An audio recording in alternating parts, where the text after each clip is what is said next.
Imagine walking into class every morning knowing that everyone expects you to know the answer. The teacher looks at you first when a difficult question is asked. Your classmates whisper your name when they're stuck on homework. Being the smartest student in class sounds like a dream, right?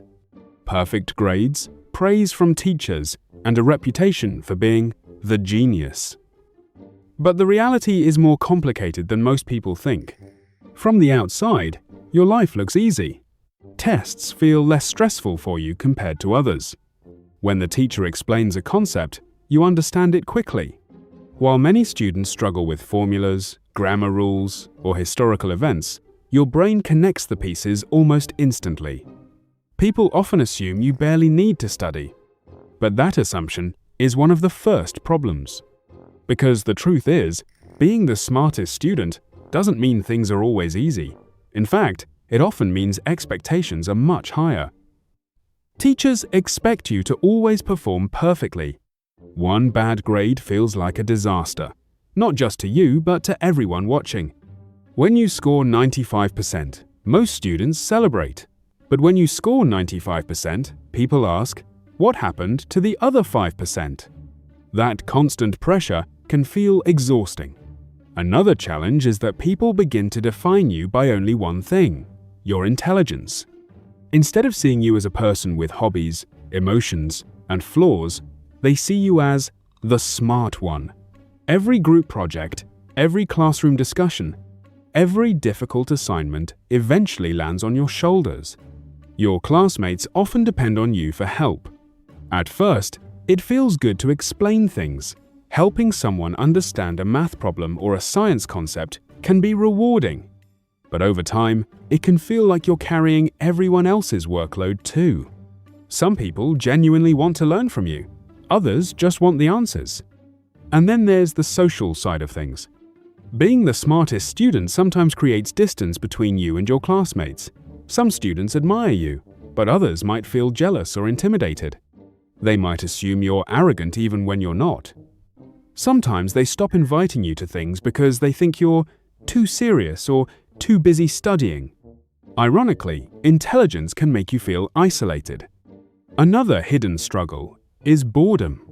When lessons move slowly because the teacher needs to explain concepts multiple times for the class, you may already understand the material. Sitting there while the same idea is repeated again and again can make school feel frustrating. Your mind wants a challenge, but the system often rewards memorization more than curiosity. Because of that, many smart students develop a dangerous habit, relying too much on natural ability instead of effort. When things come easily for years, you might never learn how to truly struggle with difficult problems. Then one day you face something that doesn't come naturally. Maybe it's advanced math, a competitive exam, or a complex subject in college. Suddenly, you're not the best anymore. And because you never had to develop strong study habits before, the challenge can feel overwhelming.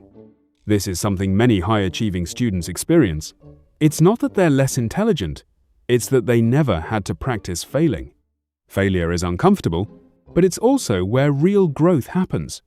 Another surprising part of being the smartest student is the fear of making mistakes publicly. When everyone expects you to be right all the time, raising your hand becomes risky. What if you answer incorrectly? Ironically, the student who knows the most sometimes becomes the most afraid to speak. But intelligence isn't just about knowing answers. It's about curiosity, creativity, and persistence. The smartest students who succeed long-term are the ones who stay humble and keep learning. They understand that intelligence is not a fixed label. It's something that grows through effort, mistakes, and experience. The best students also learn something important. Knowledge is more powerful when shared. Instead of competing with classmates, they help lift others up. Teaching someone else strengthens their own understanding while building meaningful connections. Eventually, they realize that being the smartest person in the room is not the real goal. The real goal is to keep learning, no matter where you are. Because someday, you will enter a room where everyone is just as smart or even smarter. And that's actually a good thing. It means you're surrounded by people who can challenge you, inspire you, and help you grow. So if you're the smartest student in your class, remember this: your intelligence is not your final destination, it's just your starting point. What truly defines your future isn't how easily you learn today. It's how willing you are to keep learning tomorrow